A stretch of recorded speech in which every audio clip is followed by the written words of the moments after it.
This is Osmali. So basically, today I'm doing a presentation on Inside Days.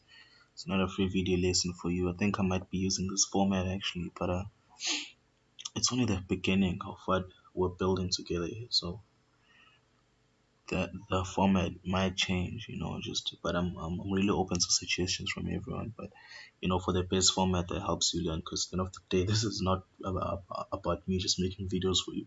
It's about you telling me what you want, you know, what you want me to teach, how you want me to teach it to you, so that I can tailor it best. So, okay, the topic is Inside Days. Inside Days are basically used as a as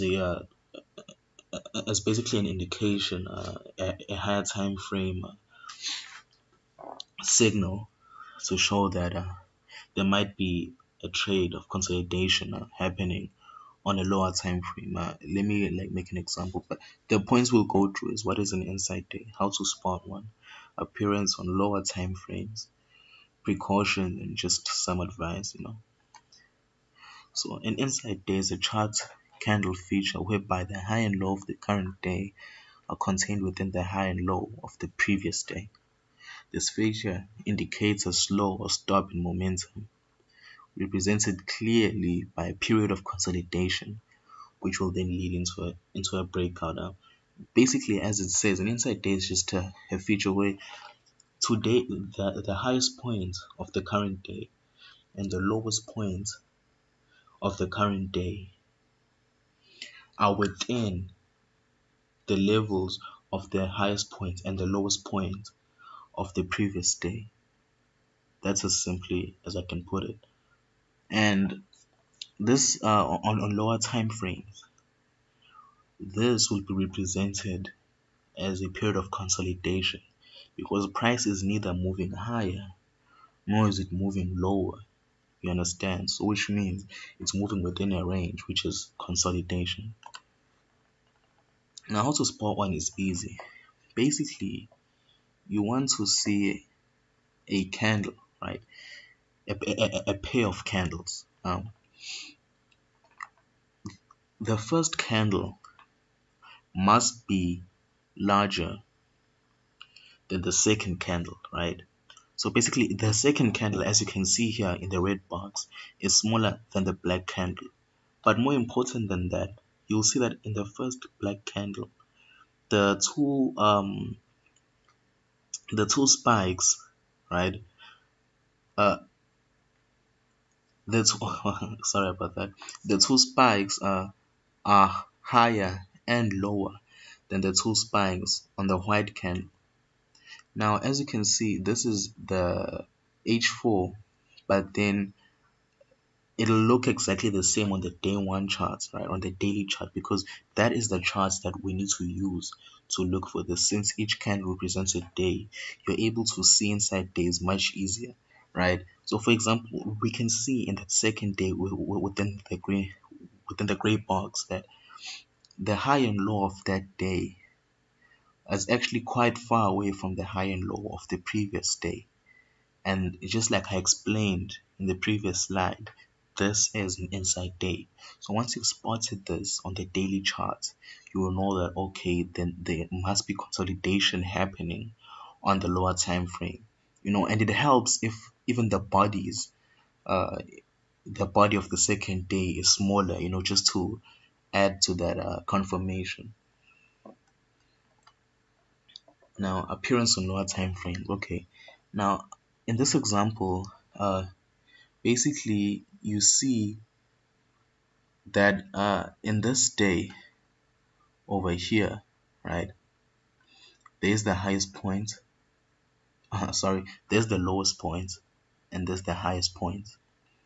But when you move on to this day, you see that both the highest points of this day, well, over here it's a bit overlapping, but for the point of uh, for the purpose of this presentation, I'm sure you understand what I mean when I say that this day here, the highest points of this day and the lowest points are both within the highest point and the lowest point of the previous day. You can see that. Now, this is what would be represented by that black candle, and this is what would be represented by that white candle.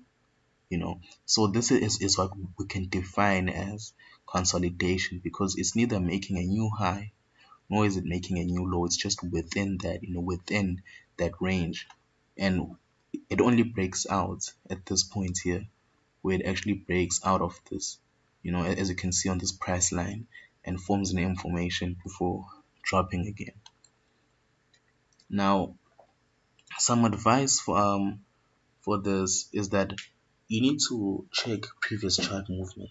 Now, in the next video, I will be basically going into deeper into how to actually trade the actual consolidation, right? This video is just basically another short one, just to show you what an inside day is specifically, right? And there is more to inside days, which I will be discussing as we go on with this. But my advice to you is that you should check the previous chart movement. For example, if the inside day is followed by a long drop, right, and consolidation, you know that most likely it'll continue down in that path because of that momentum. It moves, holds that level, then the pressure just pushes, and when it breaks out, you know that that's another point of confirmation that you have, especially if maybe you have a bullish flag, and it's been rising, then you know that, okay, most likely it will keep rising. You know what I mean? So yeah, and as of risk reward, um, that's also something to keep simple. It's just make sure that your risk reward ratio does not exceed. It's not below 1:2, because then what happens is you end up making losses that, even though they are proportional to your winners, your account goes nowhere. While if you are using a risk reward ratio of 1:3, for example, you know that even if your losses are more than your winners, you still make a profit. You understand? So it's just that about price management. But this here is just a start. It's just to give you a taste, in a way, because I will be going into more depth within these free video lessons, and I will go into even a deeper detail in actually detailing how to build a system and actually trade a system in my paid video lessons, in my paid course. So yeah, thank you for watching.